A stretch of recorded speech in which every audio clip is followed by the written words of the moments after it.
November 10th, 1989. For the first time in almost 30 years, Berliners from the East were free to cross the Berlin Wall to meet their fellow Germans in the West.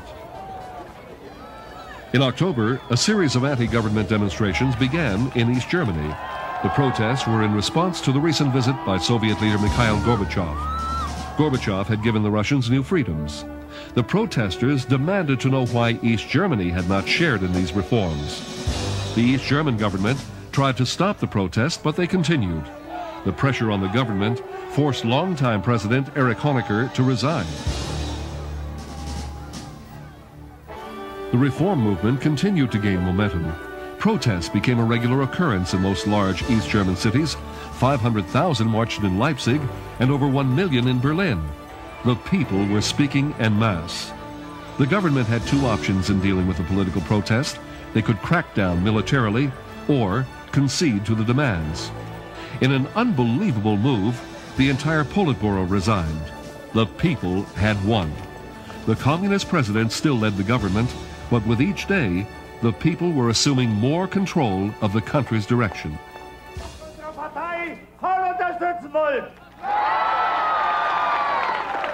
Even the president caved in to the political pressure, and on November 9th, he opened the border crossing points between East and West Berlin.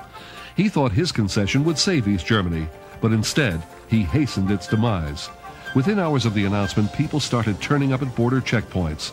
At first, border guards demanding proper visas turned away everyone, but the people had learned how persuasive a crowd can be.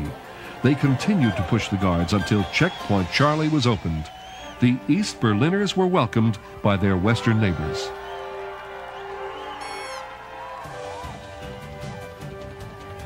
At Berlin's Brandenburg Gate, guards still kept watch over the wall. When the first West Berliners tried to breach it, the guards tried to drive them back with fire hoses. But finally, the people won again. In their excitement, hundreds climbed onto the wall. Reporter Brian Hanrahan was a witness to the celebration. Standing on top of the Berlin Wall, which for years has been the most potent symbol of the division of Europe. And there can be few better illustrations of the changes which are sweeping across this continent than the party which is taking place here on top of it tonight. I want to be an astronaut. But this will need to be more than a piece of November madness to wipe out the bitter memories of the past. And with nobody to stop them, it wasn't long before the first attempts were made to destroy the structure itself. Everybody was testing how far they could stretch their new freedoms.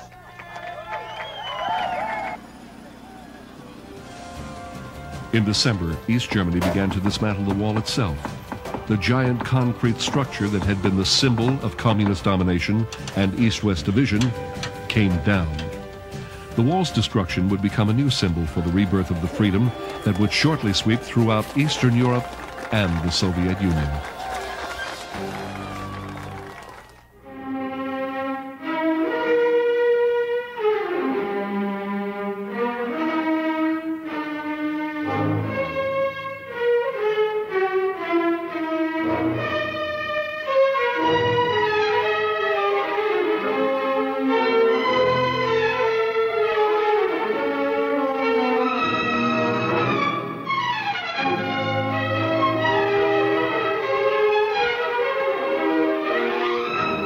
Neil Armstrong, Michael Collins, Edwin Buzz Aldrin. 3 men to represent the culmination of a dream and the beginning of a new concept of reality.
So they rose through the atmosphere toward the open vacuum.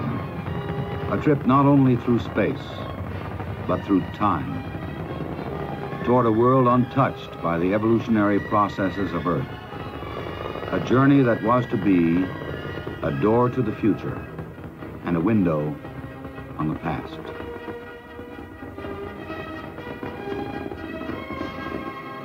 Now in Earth orbit, it was time for translunar injection, the start of the trip out.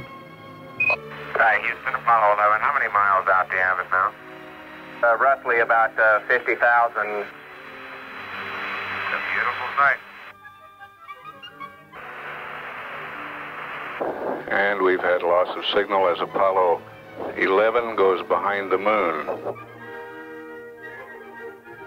Now those of us on the Earth waited for the radio signal to be acquired as Armstrong, Collins, and Aldrin emerged from their first transit behind the moon. Apollo 11, this is Houston. How do you read? Reading you loud and clear, Houston. How are you?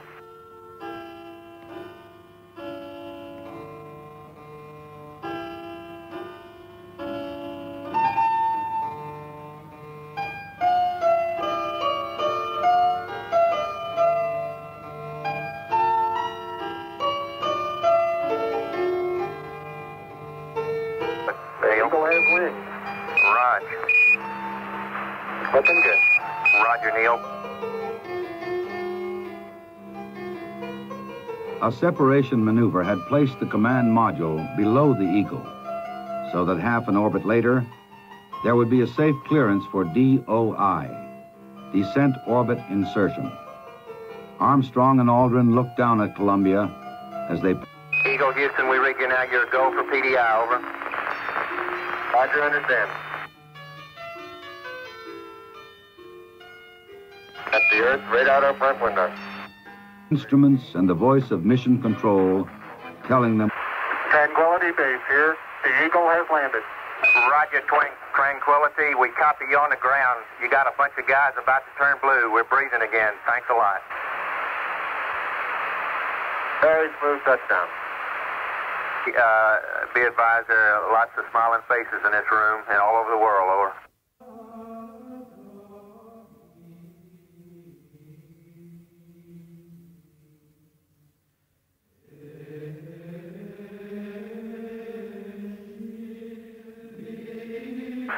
Do you think you can open the hatch at this pressure, about 0.12 psi? We're going to try it. Roger.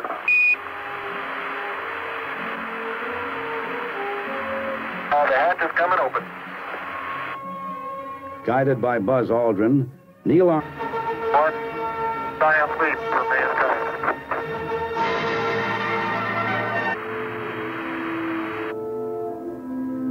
So they went about their tasks of exploration, aliens on a distant world.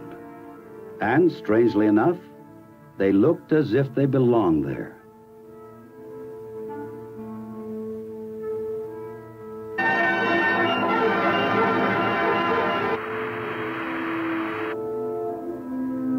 So they went about their tasks of exploration, aliens on a distant world. And, strangely enough, they looked as if they belonged there. I, Barack Hussein Obama, I, do solemnly swear. I, Barack Hussein Obama, do solemnly swear. That I will execute the office of President to the United States faithfully. That I will execute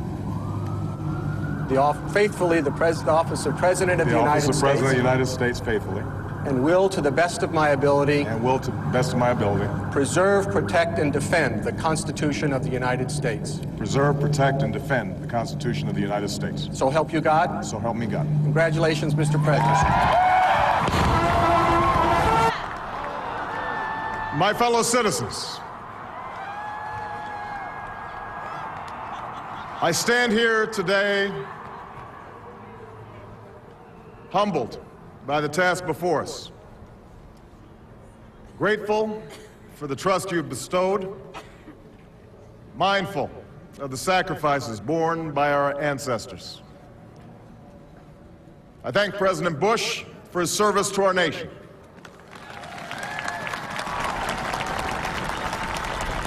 As well as the generosity and cooperation he has shown throughout this transition. 44 Americans have now taken the presidential oath. The words have been spoken during rising tides of prosperity and the still waters of peace. Yet, every so often, the oath is taken amidst gathering clouds and raging storms. That these moments will be met.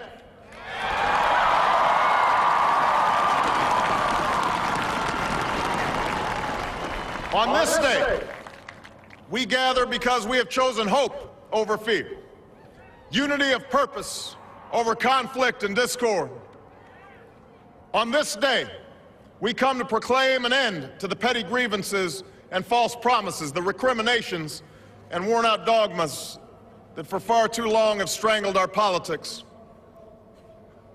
We remain a young nation, but in the words of Scripture, the time has come to set aside childish things. The time has come to reaffirm our enduring spirit.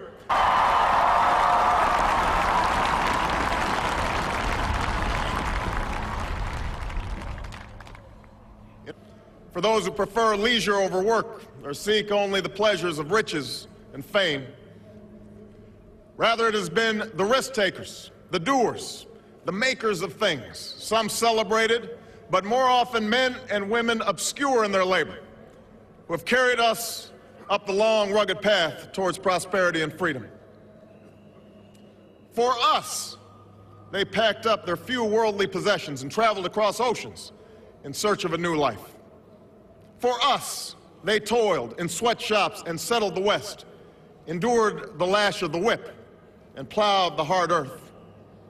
For us, they fought and died in places like Concord and Gettysburg, Normandy and Quezon. Time and again, these men and women struggled and sacrificed and worked till their hands were raw so that we might live a better life. They saw America as bigger than the sum of our individual ambitions, greater than all the differences of birth or wealth or faction. This is the journey we continue today. We remain the most... 3 news came clattering across the world's wire machines that 2 brothers from Dayton in Ohio had flown a curious-looking air machine over the beach at Kitty Hawk in North Carolina for more than a minute. And if anyone was skeptical about the claim, these pictures were to prove it was true.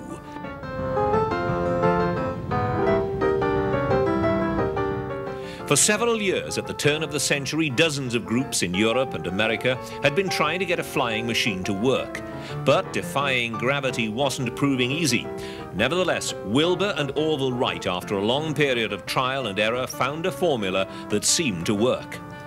The problem they and everyone else had faced was how to generate enough power to get the machine off the ground and to keep it going once it was up in a stable and steady flight.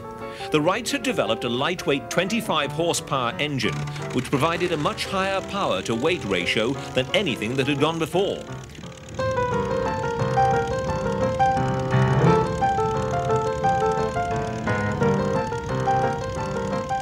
With this and a little help on the launch site from a heavy lead weight, they were airborne and away.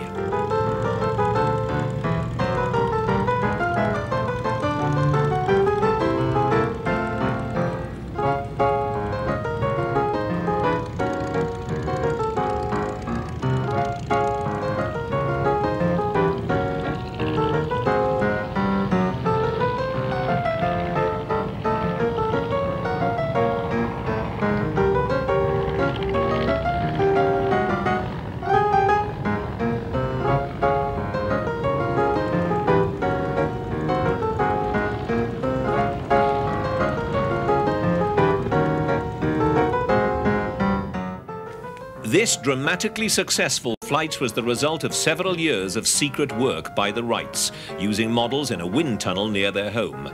Only the most far-sighted and enthusiastic believed at the time that what the brothers were doing would have any lasting significance. But what they just witnessed was the start of a transport revolution. From now on, the world was to become in many ways a much smaller place.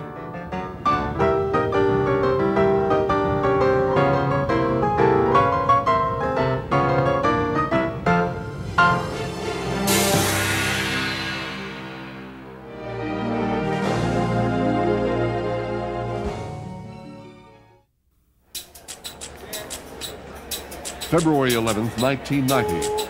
South African blacks celebrated the release of Nelson Mandela from prison. His wife Winnie was by his side as he walked as a free man for the first time in 27 years. Mandela was a hero of South African blacks. His name virtually synonymous with opposition to apartheid, the South African system of racial segregation. And in 1964, Mandela was convicted of sabotage and conspiracy. He was given a life sentence, but it was commuted and he was released at the age of 71. Mandela surprised many when he said blacks and whites must work together in order to create a South Africa where all people can be free.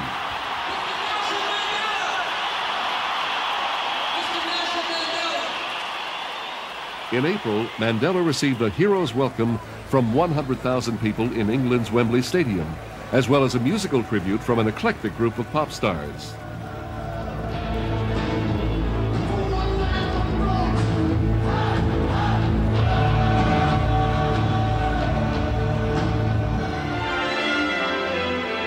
The music was different, but the sentiment towards Mandela was the same when he traveled to Paris. And in New York, it was a ticker tape parade and brass bands that welcomed the freedom fighter to America.